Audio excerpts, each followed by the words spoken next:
ओम नमो भगवते वासुदेवाय।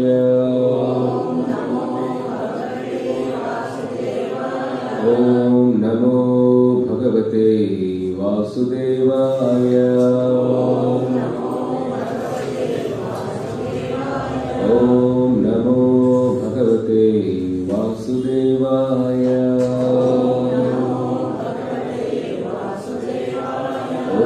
ज्ञानतिमिरान्धस्य ज्ञानाञ्जनशलाकया चक्षुरुन्मिलितं येन तस्मै श्रीगुरवे नमः। हरे कृष्ण। ఈరోజు భగవద్గీత 3వ అధ్యాయం కర్మయోగంలో ఒక శ్లోకం గురించి తెలుసుకుందాం. 3వ అధ్యాయం ఏమిటి? పేరేమిటి? చెప్పాను కదా ఇప్పుడే, కర్మయోగ. సో ఒక ముఖ్యమైన శ్లోకం దీంట్లో ఉంది. ఇలా చదువుతుంటే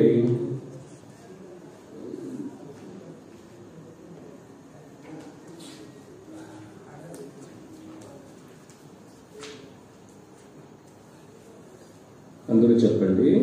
మయి సర్వాణి కర్మాణి సన్యాస ఆధ్యాత్మచేతస.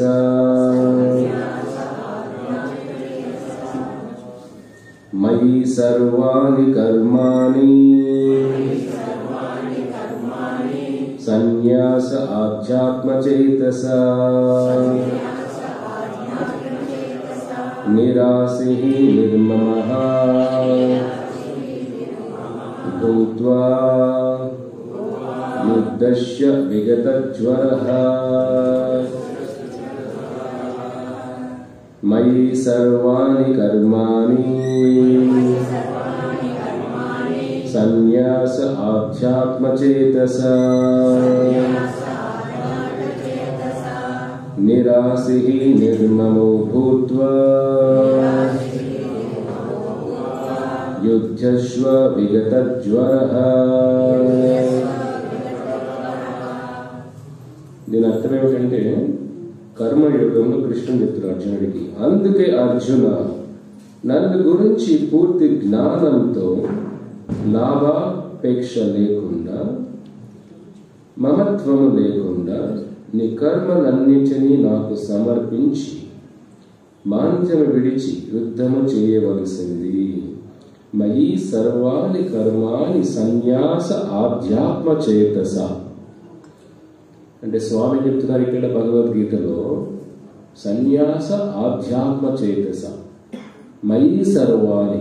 ఎవరి గురించి సన్యాసం? ఎవరి గురించి తెలుసుకోవాలి? ఇంట్లో భార్య ఇబ్బంది పడుతున్నా సన్యాసం తీసుకోకూడదు. కొందరు సన్యాసం తీసుకుంటూ ఉంటారు ఇంట్లో బాధలు తట్టుకోలేక. అయ్యో సంసారం మొయ్యలేము, పిల్లలు చదివించాలి, ఇవన్నీ బాధలు ఎక్కువైపోతున్నాయి, ఊరికి దూరంగా వెళ్ళిపోతాం, హిమాలయాలకు వెళ్ళిపోతాం. ఇలాంటి సన్యాసులు ఉన్నారు.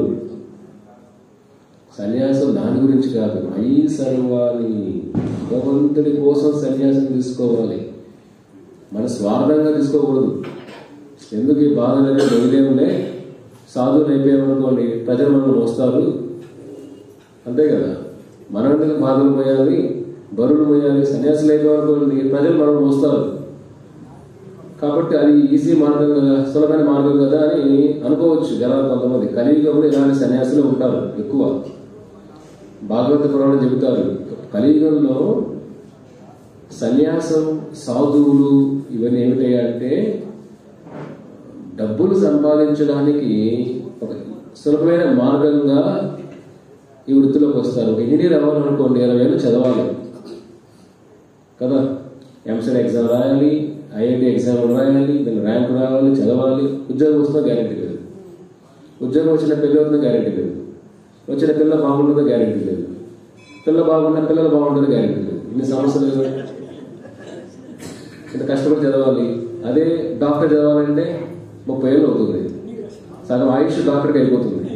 వేరే ఆయుష్ తెచ్చారు, వాళ్ళ ఆయుష్ సగం అయిపోయింది. 30 సంవత్సరాల బుద్ధి అయిపోయింది కదా. అదే ఒక దొంగ బాబా అయిపోయామంటే స్కూల్కి వెళ్ళాల్సిన పనిలే, కాలేజీకి వెళ్ళాల్సిన పనిలే, చదువు అవసరం పనిలే. ఒక చెట్టు కింద కూర్చొని కొద్దిగా బాబా అయిపోయినా అది రెండు మహిమలు చేశామంటే ఐఏఎస్ అక్కడికి వస్తాడు, కాలంలో పడతాడు వచ్చి, బాబాజీ బాబాజీ బాబాజీ మేము గుడి కట్టేస్తాం, ఆశ్రమం కట్టేస్తాం, మీకే ఇదే. చదువుకున్నాడైతే అక్కడికి కాళ్ళు మొక్కుతూ ఉంటాడు. ఇంజనీర్ డాక్టర్లు అక్కడే ఉంటాడు. ఇది కలియుగం ఇలా ఉంది. ఆధ్యాత్మిక చింతన సమాజంలో లేదు కాబట్టే ప్రజలు తొందరగా మోసపోతున్నారు. అంతే కదా.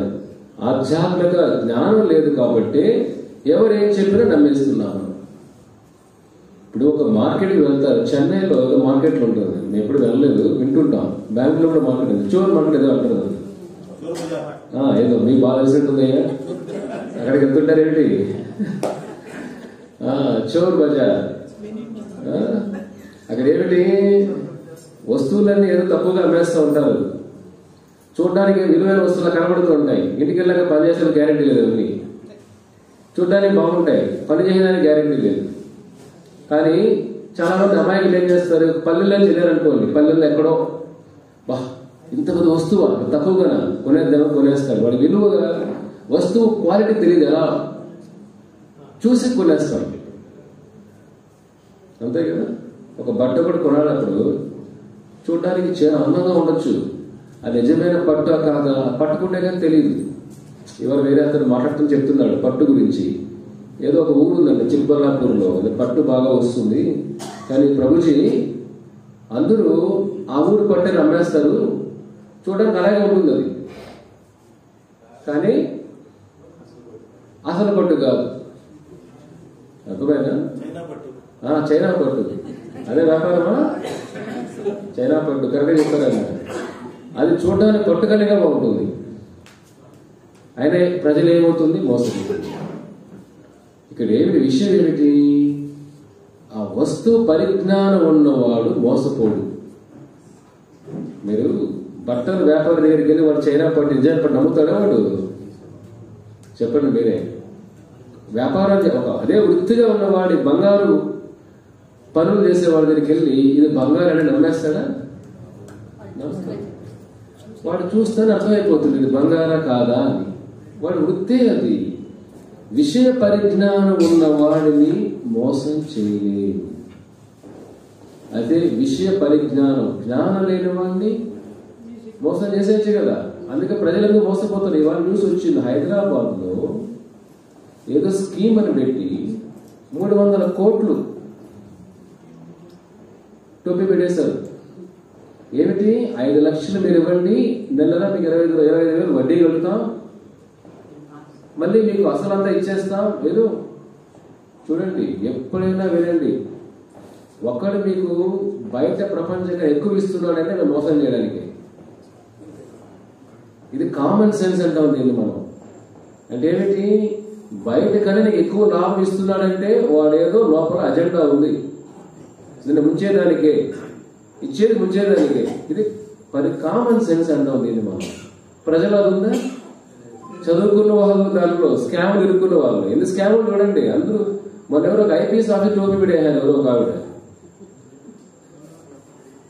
వాడు యూపీఎస్సీ ఎగ్జామ్ రాసి ఐపీఎస్ వెళ్ళి శిక్షించారు, వాడే టోపీ పెట్టేసి ఇంకేం చెప్పదు. ఇది కలియుగం. ఇది కలియుగం అంతా రాబందులు. రాబందులు అంటే ఏమిటి, మనుషుల్ని పిక్కుని తినేస్తారు. ఇక్కడ కలియుగం అది. మంచి చెడు ఉండదు ఇక్కడ, తనామన భేదం ఉండదు, స్వార్థమే నడిపిస్తుంది. విషయ జ్ఞానం ఉన్నవాడిని మోసపోడు, అంతేనా? అదే భగవద్గీత జ్ఞానం ఉన్నప్పుడు ఎవరైనా వచ్చి నేను బాబా, నేను గురువు, నేను దేవుడు నమ్మేస్తాం మనం. ఈ జ్ఞానం ఉంది కాబట్టి నమ్మం. జ్ఞానం లేదంటే వాడు గుడి కట్టేస్తాం బతుకున్నప్పుడే. హీరోలకి గుడి కట్టినప్పుడు బాబాలు గుడి కట్టకూడదా? దొంగ బాబాలకి డేరా బాబా, అసారాం బాబు, మీరు నార్త్ ఇండియా పేరు తెలియదు నాకు. డేరా బాబాలు ఉండేవాళ్ళు, అందరూ డేరాగా వెళ్ళిపోయాడు జైల్లో. కొన్ని వేల మంది వాడికి ఫాలోయర్స్, లక్షల మంది చిన్నపిల్లలు రేపు చేశాడు. అసారాం బాబు గుజరాత్కి వెళ్తే మీరు నార్త్ ఇండియా అంతా లక్షల మంది శిష్యులు, ఆశ్రమంలో చిన్న పిల్లలు రేపు చేసేసాడు అతను. అసారాం 70 సంవత్సరాల వయసులో. కామానికి ఎప్పుడు కళ్ళు ఉండవు. శాస్త్రం చెప్తుండే కదా, నీకు ఎన్నో చెప్పుంటా, నీకు తల్లి అయినా చెల్లైనా కూతురైనా పక్కన కూర్చోవద్దండి. కామానికి కళ్ళు ఉండవు. ఈ మధ్య ఏమైంది, గారాబం ఎక్కువైపోయింది. కూతుర్ని దగ్గర ఒడి చేసుకోవడం, కౌగిలించుకోవడం, హగ్గు, ఇవన్నీ ఏమిటంటే వాత్సల్యం ఉండాలి. ప్రేమ అనేది అందరు కనపడే విధంగా ఉంటేనే ప్రేమ కాదు. ఇవన్నీ ఎందుకు శాస్త్రం చెప్తే చూడండి. ఎందుకంటే ఇంద్రియాలకు అవన్నీ తెలీదు. ఇంద్రియాలు తెలుస్తున్నాయి ఇదేమిటని. లోపల జ్ఞాన కామ క్రోధోద్భవ జాయతే. కోరిక తీరినప్పుడు కోరిక మనిషిని వింత జంతువుని చేసేస్తుంది. అందుకే జాగ్రత్తగా ఉండాలి. పిల్లలైనా ఎవరైనా ఒక వయసు వచ్చేంత వరకే లాలించాలి, తర్వాత దూరం పెట్టాలి, దూరం నుంచే ప్రేమించాలి. ఇంద్రియాలకు అవన్నీ తెలియదు.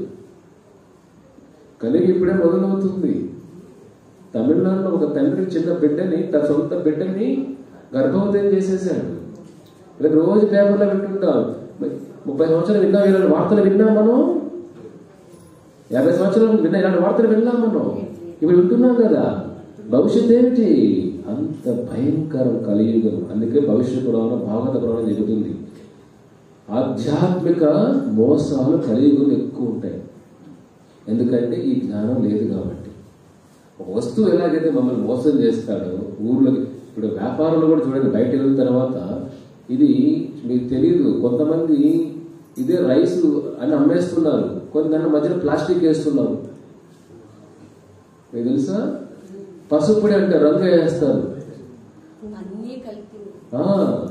మిరప్పొడి అంటాడు రంగు వేస్తారు.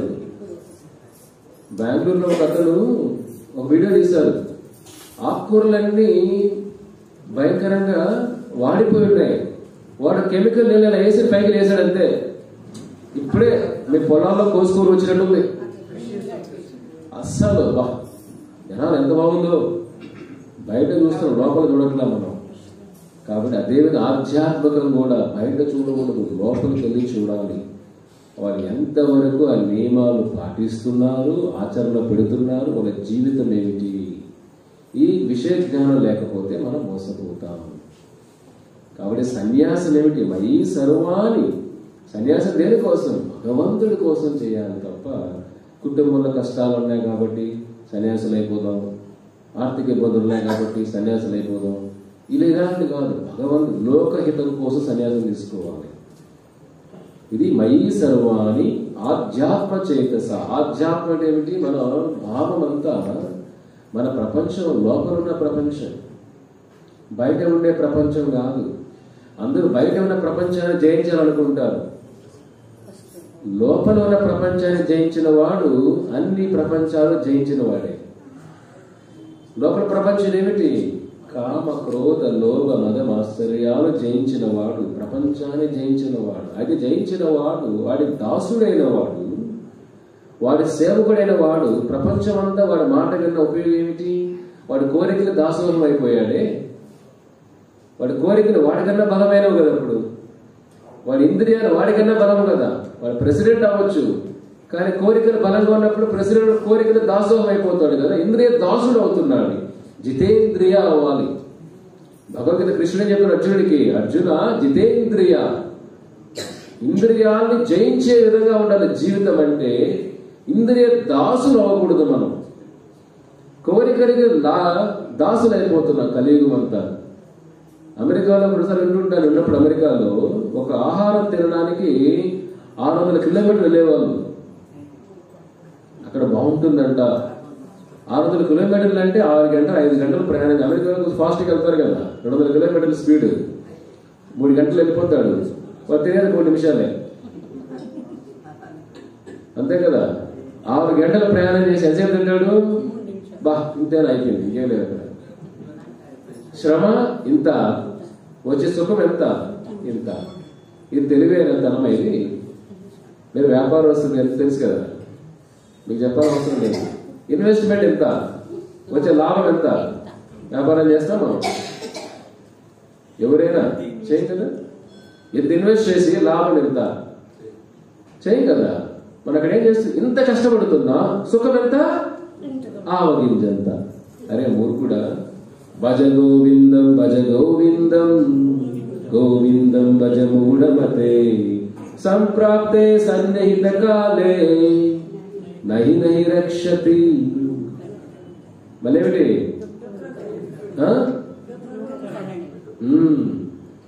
శంకరాచార్యులు ఏమంటారు, అరే మూర్ఖుడా, సంప్రాప్తే సన్నిహిత కాలే, మృత్యు వచ్చేస్తున్న దగ్గరికి, సన్నిహిత పక్కనే ఉంది, కాలే ఆ గడియలు వచ్చేస్తున్నాయి. ఎప్పుడు నువ్వు మూఢ అంటే మూర్ఖుడా అని, మూఢ అంటే ఏమిటంటే తెలిసి తప్పులు చేసేవాడు మూర్ఖుడు అంటే. అజ్ఞానుడు వీళ్ళకి తెలియదు, మూర్ఖుడు తెలుసు ఆయన తప్పులు చేస్తాడు. భజ గోవిందం భజ గోవిందం గోవిందం భజ 3 సార్లు చెప్పారు శంకరాచార్యులు. భజ గోవింద, గోవిందా అని చెప్పు, భజ గోవింద, గోవిందా అని చెప్పు, గోవిందా భజ, మళ్ళీ గోవిందా అని చెప్పు. సంప్రాప్తే సన్నిహిత కాలే, మృత్యు వచ్చేస్తుంది, నహి నహి రక్షతి, నేను ఏది కాపాడదు ఆ గడియల్లో, ఆ గోవింద నామం తప్ప. కాబట్టి మానవ జీవితం వచ్చిందే ఆ మృత్యు గడి వచ్చే లోపలే జీవితాన్ని సరిదిద్దుకోవడం కోసం. మానవ జీవితం ఇంట్లో బంధాలు, పిల్లలు, ఇవి వదిలేయండి. వదిలేయండి అంటే రేపు ఇక్కడ వచ్చేవని చెప్పట్లా, మా దేవాలయానికి ఉండండి, లోపల వదలండి, బయట కాదు. లోపల వదలట్లేదే మనం. రామేశ్వరం మీద శనేశ్వరం వదలంటారు కదా. మన హిమాలయ కల్లా నా మనవడు ఏం చేస్తున్నాడు, నా బిడ్డ ఏం చేస్తున్నాడు, అమెరికాలో వాడు ఏం చేస్తున్నాడు, కూతురు ఏం చేస్తుందో. సగం జీవితాలు నాశనం ఎవరనంటే పెళ్ళైన తర్వాత అన్ని విషయాలు తల తోర్చకూడదు. ఎందుకు పాండవులు నిలబడ్డారు చెప్పండి? ద్రౌపది మహాపతివ్రత, 5 మంది భర్తలు ఉన్న పతివ్రత అంటారు. వ్యాసదేవుడు ఆవిడ్ని చూడండి, ఎంత అద్భుతమైన లక్షణం అది. 5 మంది భర్తలున్న పతివ్రత వ్యాసదేవుడు చెబుతారు ద్రౌపది గురించి. ఎందుకంటే కుంతి ద్రౌపదిని కూతురులాగా చూసుకుంటుంది. కుంతీదేవి సగ యుద్ధాలు జరిగేది అత్తల వల్ల, కోడల వల్ల. కలియుగంలో ద్రౌపది ఎలా చూసుకుంటుంది? మన ఇంటికి వచ్చిన పాపని కూతురులాగా చూసుకోవాలి, కోడలు కూడా అత్తని తల్లిలాగా చూసుకోవాలి. అది బంధం అంటే. అందుకే పాండవులు ఎన్ని కష్టాలు వచ్చినా ద్రౌపది కుంతీల మధ్య బంధం అంత గట్టిగా ఉన్నది. ఏ క్షణం బంధం విడిపోలా. ఎందుకంటే కుంతీదేవి ఏమనుకున్నది, ఇది నా ద్రౌపది నా కూతురు లాంటి ప్రేమ ఇచ్చింది. ద్రౌపది కూడా నా తల్లి, ద్రౌపదుని తండ్రి వదిలేశాను, ఇప్పుడు నా తల్లి, అత్తమ్మ అంటా మనం, అమ్మ లాంటిది. కోడలు కూడా అందరిలో భావన ఉండాలి. చూడండి, పాండవుల భావన ఉంది కాబట్టి ఎన్ని కష్టాలు వచ్చినా కుటుంబం విడిపోలా. పాండవులు విడిపోయారా? అడవుల్లో కూడా కలిసే పడుకుంటారు నేలపైనే. బంధాలు బలంగా ఉంటే కష్టాలు కూడా ఎదుర్కొనే శక్తి ఉంటుంది. బంధాలు బలహీనంగా ఉంటే కష్టాలు ఎదుర్కొనే శక్తి లేకుండా మనం తప్పులు చేస్తాం. చూడండి, కలియుగంలో బంధాలకు విలువలు లేవు. ధన ప్రపంచం నడుస్తాయి. ఇవన్నీ ప్రపంచం అంతా ధనంతో నడుస్తుంది, ప్రేమతో కాదు. ప్రేమతో ఉంటే భరిస్తాం, ధనంతో ఉంటే లెక్కలు వేస్తాం. ఈ బంధంలో మనకి ఎంత వస్తుంది? ఇది బయట ప్రపంచం ఇలాగే ఉంది. అందుకే శంకరాచార్యులు ఏమంటారు, ఇంటి కోసం తాపత్రయపడుతున్నావే పిచ్చివాడ, జీవితం ఏమిటి? సంప్రాప్తే సన్నిహిత కాలే నహి నహి రక్షతి. నువ్వు అనుకుంటున్నావు నన్ను ప్రేమించే వాళ్ళు కాపాడుతారేమో, ప్రేమించే పిల్లలు కాపాడుతారేమో. అంత్యగిరికి వచ్చే పిల్లలు లేరండి. ఇక్కడ తల్లిదండ్రులు చనిపోయినా విదేశాల్లో ఉన్న పిల్లలు తన శ్రద్ధ పెడతారో కూడా గ్యారంటీ లేదు. వాళ్ళ పిల్లలకి అసలు ఏదో గ్యారంటీ లేదు. ఇక్కడ పుట్టిన వాడు ఏదో కొద్దిగా వాసనలు ఉంటాయి, అక్కడ పుట్టిన వాసనలు కూడా ఉండవు. పాశ్చాత్య వాసనలు, వాడికి ఏం తెలుసు ఇవన్నీ? అరే బాబు ఇక్కడ పుట్టించావు చాలు, ఇవన్నీ రావు. అయిపోయింది. చూడండి, బంధాలు విలువలు అన్నీ కూడా నశించిపోతున్నాయి. కాబట్టి ఏది కాపాడాడు? గోవింద నామం తప్ప. అందుకే ఒక సాధువు ఊర్లో వెళ్ళేటప్పుడు ఆయన ఒక రాజకుమారుడు కనపడతాడు. వెళ్తుంటే ఆ రాజకుమారుడు ఆశీర్వదిస్తాడు, చిరంజీవ అంటాడు. చూడండి, మన ఎవరో చిరంజీవి అన్నట్టు ఆనందపడిపోతాం కదా, బా దీర్ఘాయుషురా బాబు, ఎందుకు చరిత్ర చూడొచ్చు మనం, ఇంకా 50 ఏళ్ళు చూడొచ్చు అనుకుంటాం. కాదు, చూడండి ఆ రాజకుమారుడిని ఏమంటాడు, చిరంజీవ అన్నాడు. రాజకుమారు ఆనందపడిపోయాడు, ఆ దీర్ఘాయుష్ మనకుందైతే. తర్వాత సాధువు ఇంకా ముందుకు వెళుతుంటే ఒక బ్రహ్మచారి కనపడ్డాడు, మా గోవింద ప్రభులాగా, మా భక్తుల్లాగా, మా సంస్థల భక్తుల్లాగా బ్రహ్మచారి కనపడి సాధువు ఆశీర్వదించారంటే, నువ్వు ఇప్పుడే చనిపోవయ్యా అన్నాడు. మన దగ్గరికి ఎవరైనా వచ్చి ఇప్పుడే చనిపోండి అంటే ఏం చేస్తాం మనం? ముందు వాళ్ళని చంపేస్తాం. ఏమిటయ్యా అమంగళంగా మాట్లాడుతున్నావు, ఇంకా ఎంత చూడాలి జీవితం లేదు, ఇంకేం అనుభవించానని. పండు ముసలివాడు మృత్యు సమయాల్లో పడుకొని ఉన్న ఆశ చావదు అంటాడు ఆచార్యుడు. ముసలివాడు మృత్యు గడియల్లో కొట్టుకుంటూ ఉన్న ఆశ చావదు. అతను ఏమంటే బ్రహ్మచారిని ఇప్పుడే చనిపోవయ్యా అంటాడు. కొద్దిగా ముందుకు వెళ్ళిన తర్వాత మాంసం అంతా కట్ చేసి అమ్మే వ్యక్తి కనబడతాడు. నువ్వు బతుకున్నా ఒకటే, చనిపోయినా ఒకటేనయ్యా అంటాడు. ఇది నా ఆశీర్వాదం అంటాడు. నువ్వు బతుకున్నా ఒకటే, చనిపోయినా ఒకటే. ఇంకొద్దిగా ముందుకు వెళ్ళిన తర్వాత ఒక భక్తుడు కనబడతాడు. ఆ మాంసపడ్డాడు ఏమంటాడు, నువ్వు చనిపోవద్దు బతకద్దు అంటాడు. అది అక్కడ అర్థం, నువ్వు చనిపోవద్దు బతకద్దు.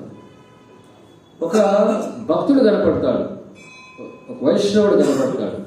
అతను ఆశీర్వదిస్తాడంటే, నువ్వు బతుకున్నా చనిపోయినా ఒకటే. చూడండి వింతగా ఉన్నాయి కదండి, చాలా వింతగా ఉన్నాయి. చూడండి మనం ఏమనుకుంటాం, ఓ దీర్ఘాయుష కావాలండి, మంచి ఐశ్వర్యం కావాలి, ఇది మన ఆశీర్వాదం ఇవి అడుగుతాం. ఎంత గూడు అర్థాలు, సూక్ష్మ ధర్మార్థం చేసుకోవాలి ఎప్పుడు కూడా మనం. ఇక్కడ ఏమిటి, రాజకుమారుణ్ణి చిరంజీవ ఎందుకు అన్నాడు?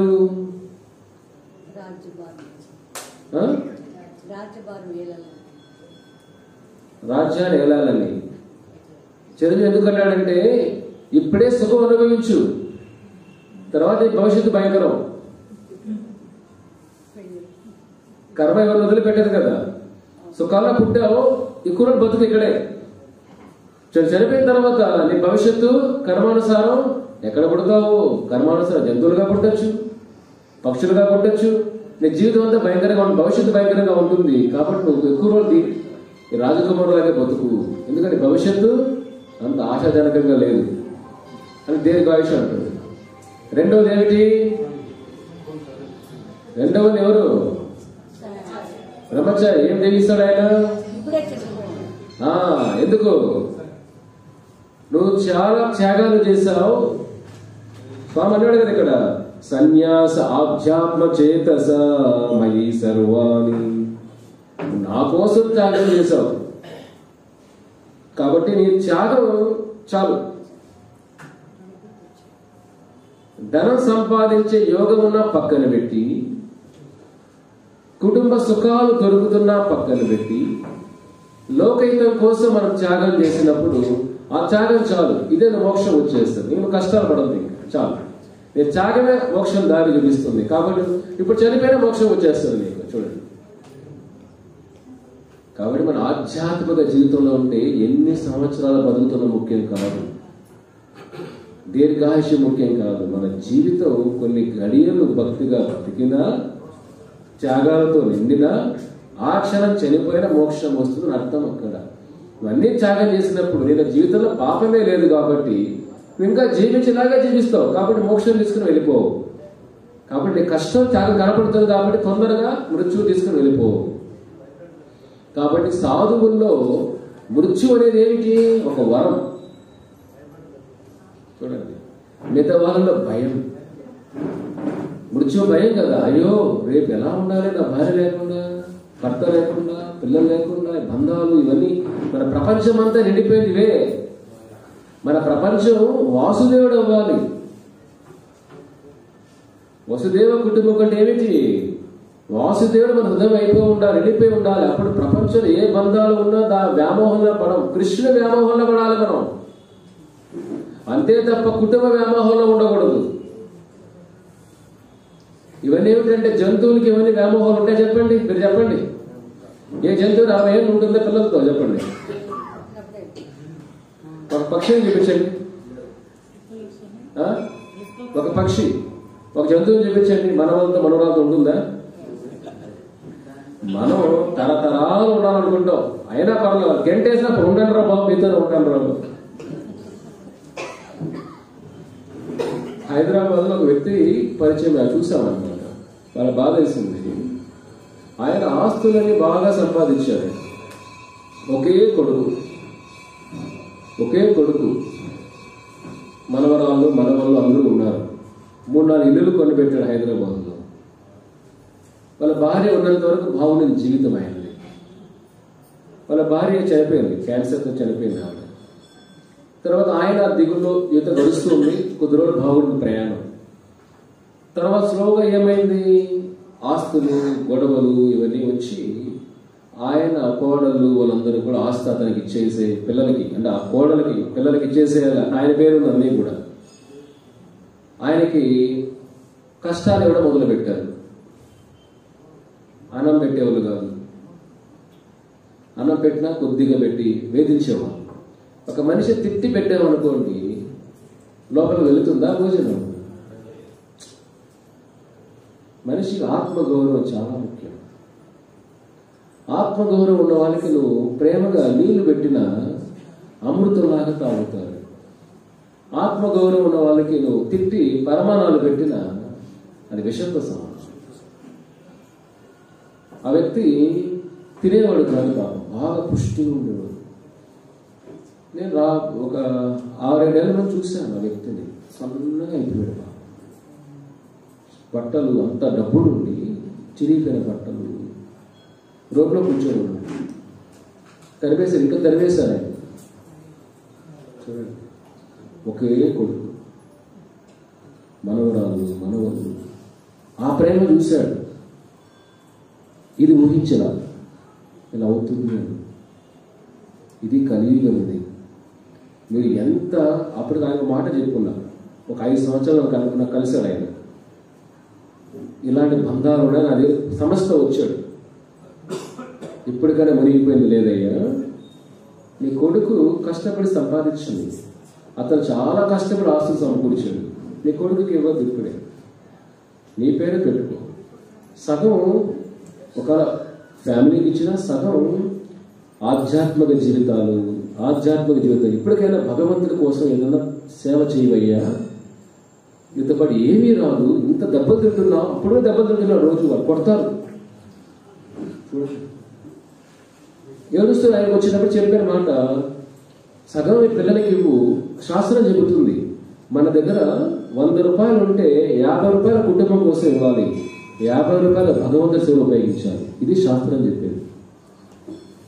అతను ఇదే మాట చెప్పారు, 50 రూపాయలు కుటుంబానికి ఇవ్వు, నీకు 50 ఉన్న ఆస్తులు సగం కుటుంబానికి ఇవ్వు, మోసం చేయొద్దు. మిగతా 50% భగవంతుడు ఉపయోగించు. అట్లీస్ట్ ధర్మం తెలుసుకో, బయట వచ్చేసేయి, మంచిగా బయట ఉండి ఆధ్యాత్మిక జీవితాన్ని గడుపు. ఇన్ని రోజులు ఎన్నో పోరాడుతావు, ఎన్ని రోజులు వాళ్ళ ప్రేమ అనుకుంటా ఏడుస్తాడు, కానీ బంధం కావాలి. అందుకే ఆశ చావదు. అన్ని 4-5 సార్లు చెప్పాను ఆయన కనపడినప్పుడు అంతా, పాపం బాధపడుతున్నాడని. కానీ ఏ రోజు నా మాట విన్నాను. కానీ 6 నెలలు చూసినప్పుడు నాకే జాలి వేసింది. రోడ్లో ఉండి సన్నగా అయిపోయి ఆయన క్యాన్సర్ కూడా వచ్చింది, దుర్భరమైన జీవితంతో చనిపోయాడు. చూడండి, 5 సంవత్సరాల ముందు చెప్పినప్పుడు మాటలు వినుంటే, ఎందుకంటే శాస్త్రంతో మనం చెబుతాం, అందరికి రుచించదు. ఎవరికైతే జాండీస్ జబ్బు, జాండీస్ ఏమంటారు తెలుగులో, పచ్చకామలు ఉన్నవాడి గులాబ్ జామ్ ఇచ్చిన ఏముంటుంది వాడికి? పచ్చ కనపడేది కాదు, చేదుగా ఉంటుంది. జాండీస్ వచ్చిన వాడికి తీపు సహించదు. మన గులాబ్ జామ్ ఇచ్చిన చేదుగా ఉంది అంటాడు. దానికి మంది ఏమిటి? చేదే, వేప. ఆ వేప తింటూ తింటూ ఉంటే చేదు పోయి గులాబ్ జామ్ తీయగా అనిపిస్తుంది. మనం ఈ పచ్చకామరులైన కుటుంబ బంధాల్లో మాయలో పడిపోయి మంచి సూక్తులు కూడా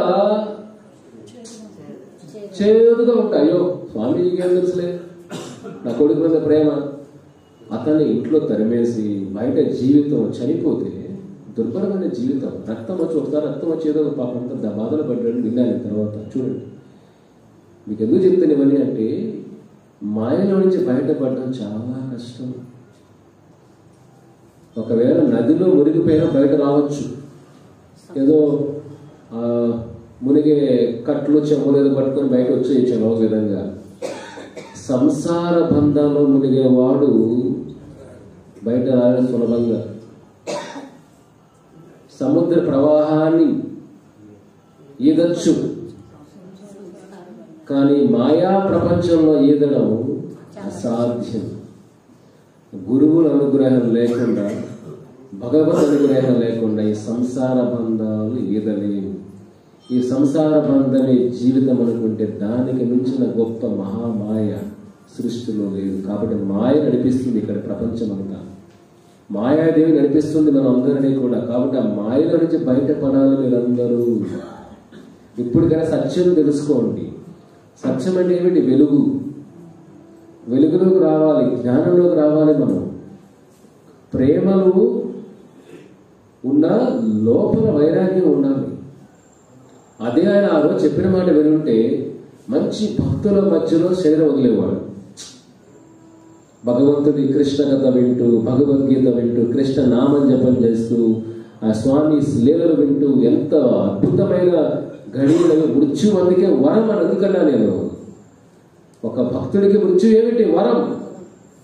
సామాన్య వ్యక్తికి అది భయంకరమైన సంఘటన. ఎదుర్కోవడం ధైర్యం సరిపోదు, వదులుకోవాలని. అంత బంధాలు, రాగాలన్నీ అంత కష్టంగా ఉంటాయి. కాబట్టి మీరు అలవాటు చేసుకోవాలి ఇవన్నీ కూడా. మీకోసం బతకండి. ఎన్ని సంవత్సరాలు, ఎన్ని జన్మలు, ఒక జన్మ కాదు, ఎన్నో జన్మలు వేరే కొత్త బతుకుతున్నారు మనమందరం. ఒక జన్మైనా మన కోసం బతకాలి కదా. ఇదే కదా అజ్ఞానం, ఇదే మాయ అంటే. ఇదే తెలిసి కూడా ఇదే జీవితం అనుకుంటూ ఉంటాం. ఇప్పుడైనా మీకోసం బతకండి. మీ బంధం ఎవరితో? స్వామితో. మాత, దాత, పిత, తల్లి ఆయనే, తండ్రి ఆయనే, అన్ని బంధాలు ఆయనే. బృందావనంలో వాసులకి అంతా అన్నీ ఆయనే. మథుర బృందావనంలో స్వామి అన్నిటికీ మూలం కదా వాళ్ళకి. స్వామి చూస్తుంటేనే వాళ్ళ తన్మయతలన్నీ మర్చిపోతారు. ఈ ప్రపంచంలో ఎంత ప్రేమిస్తామో అంత బాధపడతాం. ఈ ప్రపంచాన్ని ఎంత ప్రేమిస్తామో అంత బాధపడతాం. ఏ బంధాలు ఎంత అతిగా ప్రేమిస్తామో అంత అతిగా బాధపడతాం. భగవాన్ అతిగా ప్రేమించండి, మోక్షం వచ్చేస్తుంది. పిల్లలు అతిగా ప్రేమించండి, నరకం ఇక్కడే కనపడుతుంది. ఎవరో ఎలా అవసరం లేదు. మనం ఇక్కడ ఎవరో రోజు చూడొచ్చు. మనం ఆయన మారం కదా. మన గుండె మామూలు గుండె కాదు కదా. జైపూర్ రెడ్ స్టోన్ లాగా అది. ఎంత కొట్టినా ఎంతగా ఈజీగా కరగదు గుండె. ఎక్కడ కరుగుతుంది చెప్పండి? అందుకే శంకరాచార్య చెప్పింది, సంప్రాప్తి సన్నిహిత కాలమే, చావు వచ్చిన లోపులే మృత్యు ఒక వరం లాంటిది గోవింద నామం జపం చేసేవాడికి. కాబట్టి మీరు ఆ గోవింద నామాలు జపం చేశారు కాబట్టి మృత్యు ఏ సమయం వచ్చినా ఆ గోవిందుని చూస్తాం మనం. అందుకే సాధువు ఏమన్నాడు? ఆ బ్రహ్మచారి ఇప్పుడే చనిపో. ఆ మాంసం వృత్తి చేసేవాడిని, ఎందుకంటే నీ భయంకర జీవితం ఆల్రెడీ. ఇప్పుడు రాష్ట్రాల కోసుడు డాక్టర్లు అంటే ఎప్పుడో సర్జరీలో చూస్తారు. ఇదేం జీవితం ఇది? లోపల కోసి బయట ఏలాడదీసి దానికి పెద్ద క్యూ, కలేబరాలు చూడడానికి, కొనడానికి, మళ్ళీ దాని మళ్ళీ కొట్లాడు. నాకు ఇది ఇవ్వయ్యా, నా గుండె ఇవ్వు, నాకు లోపల గుజ్జు ఇవ్వు, నాకు కాళ్ళు ఇవ్వు, చేతులు ఇవ్వు. ఏంటిది? ఏమిటిది? ఈ కలేబరాలు ఏమిటిది? ఇదేనా? ఏ జీవితం అయితే రోజు దాన్ని జీవించే వాళ్ళ జీవితం చెప్పండి. అందుకే వాళ్ళు బతుకున్నా చనిపోయినా, బతుకున్నప్పుడే నరకం చూస్తున్నారు కదా. ప్రతి రోజు రక్తమే కదా, మాంసాలు లోపల ఇదే చీల్చుడు, ఇంత భయంకరం అసలు. మన ఎవరైనా రక్తం కళ్ళు తిరిగిపోతాయి వాళ్ళు అదే జీవితం చూడండి. అందుకే నీ జీవితమే నరకం రా బాబు. ఇక్కడ నరకం చూస్తున్నావు, చనిపోయినా ఇంకా నరకమే చూస్తావు. ఇంక దీనికి జీవితంలో ఇంకా తేడాలండి. అదే నాలుగవది, భక్తులను చూసి ఏమంటారు? ఎందుకంటే నీ జీవితం అంతా వైకుంఠమై ఉంది కాబట్టి నువ్వు బతుకున్నప్పుడే వైకుంఠం, నువ్వు బతుకున్నప్పుడు వైకుంఠమే, శరీరం వదిలినప్పుడు వైకుంఠమే. కానీ వైష్ణవుడికి పుట్టుకైనా ఒకటే, చావైనా ఒకటే. కాబట్టి భక్తిలో ఉన్న వాడికి జన్మ మృత్యులు రెండూ సమానమే. నువ్వు బతుకున్నప్పుడు అంతా ఏమిటి?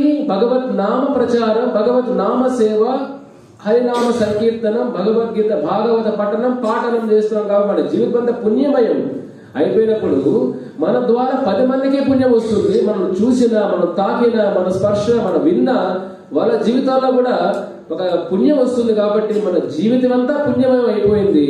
కాబట్టి ఇక్కడ ఉన్నా వైకుంఠమే, చనిపోయినా వైకుంఠమే. కాబట్టి లోకంతో సమానం కాదు వైష్ణవుడికి. నరకలోకకు వెళ్ళినా పర్లేదు. ప్రహ్లాదుడు అంటాడు, నరసింహ ఈ లోకంలో ఉన్న జీవులైన పాపాలని నేను తీసుకొని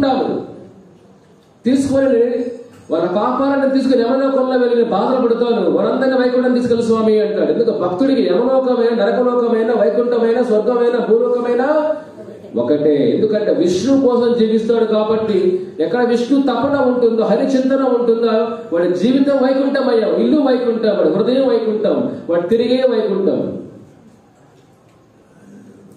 వాడు బతుకున్నా చనిపోయిన వైష్ణవులు చూడు ఎంత జీవితం అలా ఉండాలి. కాబట్టి అటువంటి జీవితాన్ని కోరుకోవాలి మనం. అది ఒక మానవ జీవితంలోని సాధ్యం. ఇప్పుడు కూడా మనకు వ్యామోహం కరగలేక జీవితం అంతా కూడా అస్తవ్యస్తం చేసుకునేసాం మనం కొన్ని జన్మల నుంచి. ఇప్పుడైనా నిద్రలేయాలి మనం. అందుకే స్వామి చెప్తున్నాడు ఇక్కడ, నిరాశ లాభాపేక్ష లేకుండా, నిరాశ నిర్మమ భూత్వా యుద్వశ్య విగత జ్వర. విగత జ్వర, అందరూ జ్వరం ఉంది అందరికీ. ఈ మాయా జ్వరంలో ఉన్నారు అందరూ కూడా. అక్కడి నుంచి బయటపడాలి. పడినప్పుడే ఈ మాయా ప్రపంచం బయటపడి భగవంతుడి కోసం జీవించడం మొదలు పెడతాం. భగవంతుడి కోసం జీవించడం ఏమిటి? బంధాలు వదులుకోవడం కాదు, బంధాల మధ్య ఉంటూ, అదే అంటాడు స్వామి ఉంటాడు ఇక్కడ, యుద్ధస్య విగత జ్వర. అర్జున నువ్వు యుద్ధం చెయ్యి, యుద్ధం చేస్తూ నా కోసం యుద్ధం చెయ్యి, నన్ను స్మరిస్తూ యుద్ధం చెయ్యి, నా సేవ కోసం యుద్ధం చెయ్యి. కాబట్టి అది సన్యాసమే.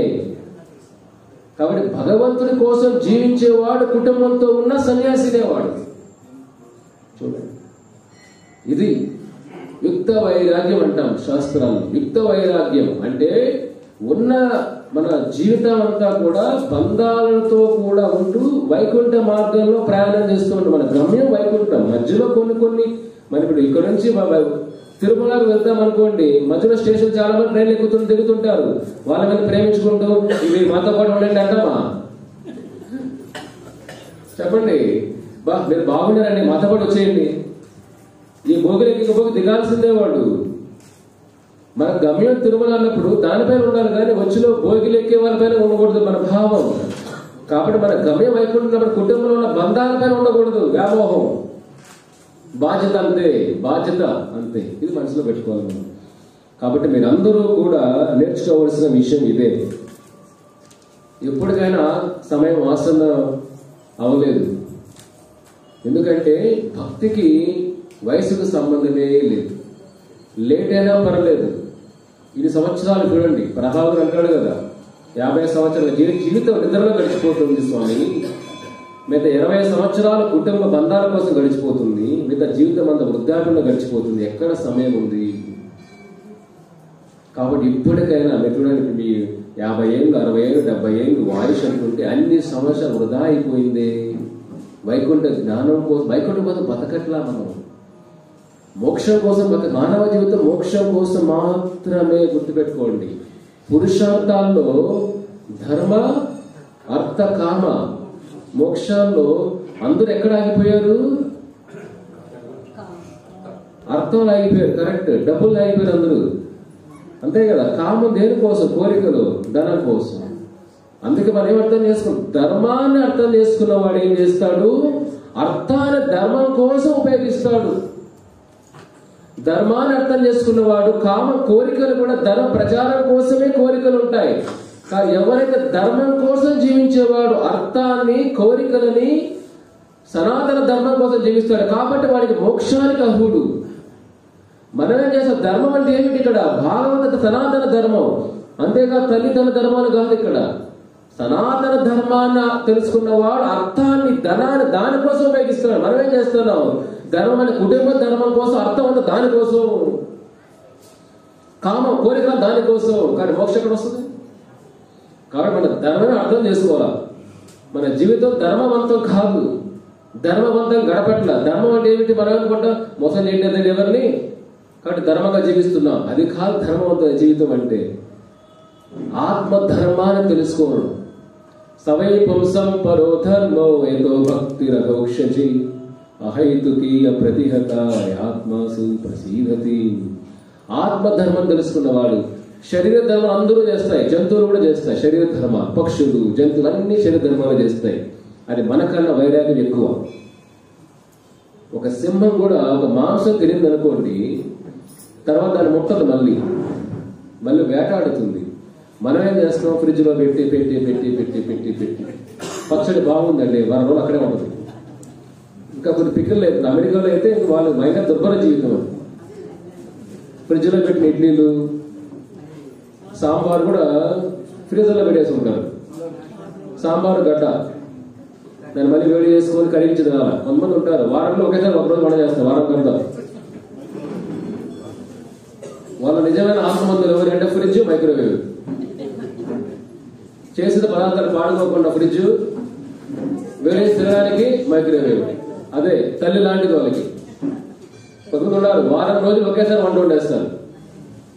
చపాతీలు, కూరలు, వారానికి ఏం కావాలి, టిఫిన్లు, మధ్యాహ్నం అంతా వారి ఫ్రిడ్జ్లో పెట్టేస్తారు. తీయడం, మైక్రోవేవ్లో పెట్టడం. రిక్షా వాడు మేలు కదా, హిందూపూర్లో మేలు కదా. వాడి భార్య వేడిగా అన్నం పెడుతుంది వాడికి కదా. పాపం ఆయన కలిసి కష్టపడి వచ్చాడు, వేడిగా అన్నం, ఏదో వేడు అన్నం, చపాతి వేడి ఏదో తింటారు కదా. ఎవరు నిజమైన ధనవంతులు ఇక్కడ? వారం రోజులు సాంబార్ తినేవాడా, వేడి వేడిగా అన్నం తినేవాడా? డబ్బు ధనవంతులైన ఎవరు? ధనం ఓన్లీ బ్యాంకుల కోసమా? ఎక్కడ అనుభవిస్తున్నారు మీరు? అమెరికా చూడండి జీవితం ఎలా ఉంటుందో. ఎప్పుడో చేసిన వంటలు, ఎవరు సమయం ఉందని అక్కడ ఏమంటే అమెరికాలో ఉన్నారండి, లండన్ లో ఉన్నారు, ఏదో వైకుంఠంలో ఉన్నట్టే ఫీల్ అవుతాం మనం. అక్కడ జీవితం మీరు వెళ్తే కూడా సాంబార్ అంతా అదే ఉంటుంది. 3 రోజులు సాంబార్, 3 రోజులు సబ్జీలు. ఇక్కడ మనం మొట్టం మీరు వెళ్ళి చూడండి ఒకసారి అమెరికా. మీ కోడలు అనేది అనుభవం, మీకు అనుభవం ఉండాలి. ఇప్పుడు కూడా ఇల్లు వాళ్ళకి రోజు వేడి పెడతారా మీకు? పొద్దున్నే రాత్రి ఉండేది తినాలా. ఇక్కడ ఏమిటి? సాయంత్రం స్నాక్స్ వేడివేడిగా, సాయంత్రం చపాతీ వేడివేడిగా, పుల్కాలు. అక్కడ ఏముంటాయి పుల్కాలు? మీరు స్టోర్కి వెళ్ళా కూడా ఫ్రోజన్ చపాతీలు, ఫ్రోజన్ పరాటాలు ఉంటాయి. ఏమని చెప్పారు? అంతా ఫ్రోజన్. జీవితంలో ఫ్రోజన్ అయిపోయి. భక్తి లేని జీవితం ఏమిటి? ఫ్రోజనే. మంట కావాలి కరిగించాలంటే. అదేమిటి? హరే కృష్ణ మహామంత్రం కరిగిస్తుంది, మన హృదయాన్ని కరిగిస్తుంది. ఏం ధనం ఎక్కడ ఉంది చెప్పండి? విలాసమైన భవనాలు, చాలా అల్పమైన హృదయాలు. ఇదేనా జీవితం అంటే? విలాసమైన భవనాలు జీవితం, అల్పమైన హృదయాలు. ఎక్కడ జీవితం? ఇక్కడ జంతువుల్లో వైరాగ్యం ఉంది కదా, పక్షుల్లో వైరాగ్యం ఉంది. పక్షి కూడా బిడ్డకి ఎలా ఎగడా నేర్పిస్తుంది అంతవరకే, అది మోసుకొని వెళ్ళదు. మన ఇక్కడ మోస్తానే ఉంటాం, వాటి కొట్టి తరిమేసిన మోస్తానే ఇట్లా వెళ్తుంటాం. అదే గాడిద జీవితం. ఇది గాడిద ఏం చేస్తుందంటే గడ్డి పెడతాడు మా ఓనర్ అని చెప్పేసి బరువులు మోస్తానే ఉంటుంది. గడ్డి ఎక్కడ దొరుకుతుందో తెలియదు పాపం. అదేమనుకుంటుంది, ఓనరే పెడతాడు గడ్డి, బరువు మోస్తానే ఉంటుంది. ఏనుగు కూడా చూసారు కదా, పెద్ద ఏనుగు కూడా చిన్న దారం కట్టేస్తారు. చిన్నప్పటి నుంచి ఏనుగుని ఏం చేస్తారు? చిన్న తాడుతో కట్టేస్తారు. అది పెద్ద ఏనుగైనా తాడు అంతే ఉంటుంది. తెలుసా మీకు? అది ఎంత ఏనుగు ఎంత ఉన్నప్పుడు తాడుతో కడతారు. అది ఏనుగు పెద్దదైనా తాడు అంతే ఉంటుంది. ఏనుగు ఏమనుకుంటే పెరిగినా కూడా తాడు చాలా కష్టం తెచ్చుకోవడం. అర్థమైనా? ఎందుకంటే వాడు యజమాని ట్రైనింగ్ చేసి ఉంటాడు దాన్ని. అది ఎంత మహా అయినా దాని తాడు ఇంత ఉంటుంది. ఏనుగు భయపడుతుంది, కట్టేసి మనం తెచ్చుకోలేము బొమ్మలు. మన జీవితం ఏమిటి? ఇలాగే ఉంది. కాబట్టి ఇక్కడి నుంచి ఎప్పుడు బయటపడుతాం మనం? భగవంతుడు చెప్పినా మనం లేయట్లేదే. మనం దుర్యోధనుడి బుద్ధి ఆవహించేసింది బాగా హిందూపుడు అంతా. ఇది తట్టి లేపినా భగవంతుడి గీత వచ్చి తట్టి లేపినా నిద్ర లేస్తున్నా మనం వినంత వరకే. నిద్ర లేకుండా ఒకసారి వింటాడు వాడు ఏదో మరి పడుకుంటాడు. ఆదివారం ఫుల్గా వినేస్తాం, ఇంకా ఆ రోజులకి ఏం చేస్తాం మనకి తెలియదు. కాదు, జీవితం మారండి. ధనంలో సుఖం లేదు, ఆనందం లేదు. భగవంతుడి చరణ పద్మాల్లో ఉన్న ఆనందం మకరందం. కృష్ణదేవ భవంతం వందే మనస మధుకర అర్పయ నిజ పద పంకజ మకరందే. ఆచార్యులు అంటారు, ఆనందం ఎక్కడుందయ్యా అంటే భగవంతుడి యొక్క చరణ పద్మాలలో. మకరందం తేనె వస్తుంది, మన మనసు తేనెటీగల లాంటిది. అక్కడెళ్ళి ఆ మకరందాన్ని స్వీకరించండి. ఇంకా ఏది మనం తాకం. ఒక తేనెటీగ ఎలాగైతే మకరందం పువ్వులో నుంచి తీయదనం తీసుకుని తేనెను తయారు చేస్తుందో, మనం కూడా ఆ భగవంతుడి చరణ పద్మాల్లో ఉన్న మకరందాన్ని ఆస్వాదించామంటే ఇదంతా బయటంతా దుర్గంధం. ఆలోచనలన్నీ మారిపోతాయి. ఇప్పుడు మీరందరికీ అలవాటైనప్పుడు ఒక రైల్వే స్టేషన్ పబ్లిక్ బాత్రూమ్లు వాడతాం మనం. సులభంగా ఉంటాయి కొన్ని, బయట కొద్దిగా శుచి బాగా నీట్గా వెళ్తారు అక్కడికి. ఏముంటుంది వెళ్ళరు, కొంత వెళ్ళిపోతూ ఉంటారు. వాళ్ళే పట్టించుకోరు, ఎట్లా ఉన్నా కూడా చలో చలో అంటే మన ఆలోచన ఎలాగైతే బయట ఉన్న బయట ఉన్న బాత్రూములని ఎలాగైతే మనం ఒక లైఫ్ జీవితానికి అలవాటు పడినప్పుడు కొన్ని చూసినప్పుడు ఉపయోగించుకోలేరు. ఇప్పుడు కూడా ఒక ఆధ్యాత్మిక జీవితాన్ని రుచి మరిగిన తర్వాత ఈ బయట ఉన్న జీవితం అంతా కూడా దుర్గంధం అయిపోతుంది. లోపల సుగంధం అవుతుంది, బయట జీవితం దుర్గంధం కనపడుతుంది. అదే జ్ఞానం లేనివాడు ఏమనుకుంటాడు? ఆ దుర్గంధమే సుగంధం పరిమళాలు అనుకుంటాడు. కాబట్టి మార్పు లోపల నుంచి రావాలి. కాబట్టి మీరు ఈ రోజు నుంచైనా మొదలు పెట్టండి, నిష్ఠగా మొదలు పెట్టండి. హరే కృష్ణ మహామంత్రం, మీ ఆత్మధర్మం ఇదే. మీరు ఎన్ని ధర్మాలు చేసినా యమధర్మం దగ్గర మీరేం అతను తప్పించుకోలేరు. మిమ్మల్ని యమధర్మం నుంచి కాపాడే వ్యక్తి ఎవరు అంటే ఆ నామమే.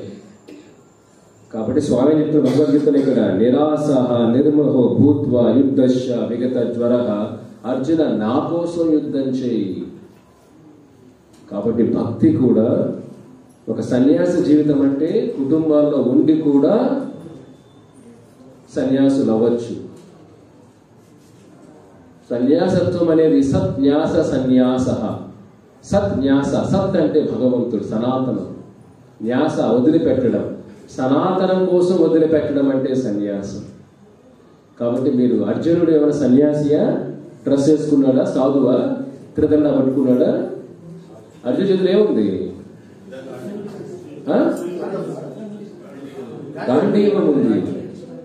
అర్జునుడు మళ్ళీ ఎవరు? గృహస్థుడు కదా. సుభద్ర, ద్రౌపది గృహస్థుడు.